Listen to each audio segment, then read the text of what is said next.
राधे राधे। विश्वानि कर्माणि येन यस्य वासा विश्वकर्मा अथवा विश्वेषु कर्म यस्य वासा विश्वकर्मा, अर्थात जगत के संपूर्ण कर्म जिसके द्वारा संपन्न होते हैं अथवा संपूर्ण जगत में जिसका कर्म है वह सब जगत का कर्ता परमपिता परमेश्वर विश्वकर्मा जी है। विश्वकर्मा सतयुग का, स्वर्गलोक, त्रेता युग की, लंका, द्वापर की, द्वारिका और कलयुग के, हस्तिनापुर आदि के रचयिता विश्वकर्मा जी की पूजा अत्यंत शुभकारी है। कहा जाता है कि भगवान विश्वकर्मा ने ही इंद्रपुरी, यमपुरी, वरुणपुरी, कुब्रपुरी, पांडवपुरी, सुदामापुरी, शिवमंडलपुरी आदि का निर्माण किया था। पुष्पक विमान का निर्माण तथा सभी देवों के भवन और उनके दैनिक उपयोग में आने वाली वस्तुएं भी भगवान विश्वकर्मा द्वारा ही बनाई गई हैं। श्री विश्वकर्मा कथा, जिसका श्री विश्वकर्मा संहिता के सृष्टिखंड के विश्वकर्मा महात्म्य में उल्लेख है, इस प्रकार है। एक समय अनेक ऋषिगण धर्म क्षेत्र में एकत्र हुए और वहां धर्म के तत्व जानने वाले सूत जी से ऋषि कहने लगे, हे पुराण के मर्मज्ञ महात्मने, आप हमारे ऊपर अत्यंत कृपा करके हमारे इस अचानक उत्पन्न हुए सशन्य का नाश कीजिए। हमने सर्वव्यापक विष्णु के अनेक रूप सुने हैं, उनमें से कौन सा रूप सर्वश्रेष्ठ है, ये हमें बताएं। हे महात्मा मुनियों, तुमने संसार के कल्याण के लिए ये सर्व शुभ काम करने वाला प्रश्न किया है, अतः मैं तुम्हारे लिए सब जगत पालक परम पूज्य भगवान विष्णु के महाअद्भुत रूप का वर्णन करूँगा। हे तपस्वियों, उस परमात्मा के अनंत रूप हैं, उनमें जो अत्यंत श्रेष्ठ है, उस रूप को सुनो। उस दिव्य रूप के स्मरण मात्र से महापातकी मनुष्य भी पाप से छूट जाते हैं, इसमें संशय नहीं है। यही प्रश्न को संसार के कल्याण के लिए क्षीर समुद्र में लक्ष्मी जी ने भगवान विष्णु से एक बार पूछा था। लक्ष्मी जी कहने लगी, हे जगन्नाथ, आपके अनेक महान रूप को भक्त भक्तियुक्त होकर पृथ्वी पर पूजते रहते हैं। हे प्रिय, क्या वे रूप सब समान ही है या उनमें गौण और मुख्य किसी प्रकार का भेद है? विष्णु भगवान बोले, हे प्रिय, जब मैं समस्त ब्रह्मांड को आत्मा में सहंत करके स्वानुभव रूप से योग माया में स्थित होता हूँ, तब मैं एक ही बहुरूप धारण करूँ, इस प्रकार इच्छा करता हुआ अपनी माया के वश में हुआ जीवों को कर्मभोग के लिए क्षण मात्र में असंख्य ब्रह्मलोक आदि लोकों को जिस रूप से रचता हूँ, हे देवी, उस रूप को मैं तुझसे कहता हूँ, उसे ध्यान से सुनो।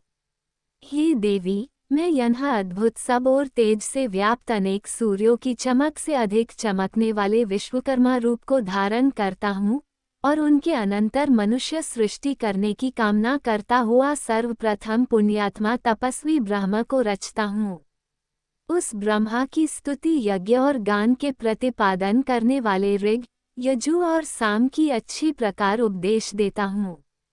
इसी प्रकार शिल्प विद्या प्रतिपादक अथर्ववेद भी ब्रह्मा को प्रदान करता हूँ। ये वही वेद है जिससे शिल्पी लोगों ने शिल्प निकालकर अनेक वस्तुओं की रचना की है। हे देवी, मेरे अनेक रूपों में यह विश्वकर्मा रूप मुख्य है। यही रूप है जिससे सारी सृष्टि क्षण मात्र में उत्पन्न होती है। इस विश्वकर्मा रूप परमात्मा के अद्भुत रूप का जो क्षण मात्र भी ध्यान करता है, उसके समस्त विघ्न नष्ट हो जाते हैं। सूत जी कहने लगे, हे मुनि श्रेष्ठों, एकाग्र मन से तुम जगत पूज्या सच्चिदानंद स्वरूप श्री विश्वकर्मा जी का दिव्य आख्यान सुनो। प्राचीन काल में एक प्रमंगद नाम का राजा हुआ, जो अपनी प्रजा को संतान से समान पालता था और सब धर्म के कामों में बिल्कुल प्रमाद नहीं किया करता था। वह अपनी प्रजा का स्नेह से शासन करता था और कभी भी दंड से प्रजा का दमन नहीं करता था। दरिद्रता से आक्रांत हुए मनुष्य मेरा शासन मानेंगे, यह उसकी नीति नहीं थी, अतः वह राजा सदा प्रजा की वृद्धि के लिए यत्न करता था। उसका राज्य कृतघ्न और दुष्टों के अभाव के कारण सुखी था। उस राजा की कमल के समान नेत्र वाली, साक्षात सती के समान सती, विदुषी, धर्म, कर्म, व्रतपरायण कमला नाम भार्या थी। कभी दैवयोग से उस राजा के शरीर में दारुण कुष्ठ रोग उत्पन्न हो गया। बार बार चिकित्सा किया पर वह रोग स्वरूप भी शांत न हुआ। उस रोग की पीड़ा से पीड़ित राजा बड़ा व्याकुल होने लगा। ऋषि कहने लगे, हे सुदर्शन सूत, ये पाप रोग धर्म से पृथ्वी पालन करने वाले महात्मा को कैसे हुआ? यदि इस प्रकार धर्मात्माओं को भी रोग उत्पन्न हो जाता है तो फिर धर्म कर्म में कौन विश्वास करेगा? सूत जी कहने लगे, हे ऋषियों, उस राजा ने पूर्वजन्म में स्वार्थांध होकर यह उपदेश दिया था कि यह संसार अनादि है, इसका कर्ता कोई विश्वकर्मा नहीं है। यह इस कारण लोगों की वंचिता करता फिरता था और नास्तिक मत का प्रचारक था। आप जानते हो, यदि कर्मों के फल का देने वाला विश्वकर्मा परमात्मा हो तो उपकार का कर्ता उपकृत मनुष्य द्वारा मृत्यु के अनंतर दिए आशीर्वादों से उत्पन्न पुण्य फल को कैसे प्राप्त कर सकता है? जब परोपकारी को अपने पुण्य का फल मिल ही न सकेगा तो क्यों कोई किसी का उपकार करेगा, और जब कोई किसी का उपकार ही नहीं करेगा तो संसार का उच्छेद नाश हो जाएगा। इसलिए नास्तिक पाखंडी की दुर्दशा अवश्य होती है। अनेक जन्मों के पाप पुण्य कर्म एक जन्म में ही उसका फल नहीं देते हैं, अतः उस जन्म में ये फल प्राप्त हुआ, इसमें कोई आश्चर्य नहीं है। अब मैं तुमसे आगे की कथा कहता हूँ, ध्यान से सुनो।